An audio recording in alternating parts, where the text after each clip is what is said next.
Samantala, pinag-utos na ng Department of Interior and Local Government ang pagsasagawa ng lifestyle check sa mga miyembro ng pambansang pulisya.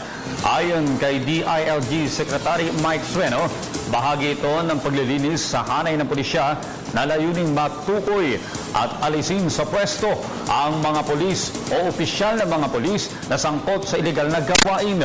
Kaugnay nito, inatasan na ng DILG Secretary Mike Sueno si PNP Chief Ronald Bato de la Rosa na unahing isailalim sa lifestyle check ang tatlong aktibong police generals na sina dating PRO 6 Director Chief Superintendent Bernardo Diaz, dating NCRPO Chief Police Director Joel Pagdilaw at dating QCPD Director Edgar Tino.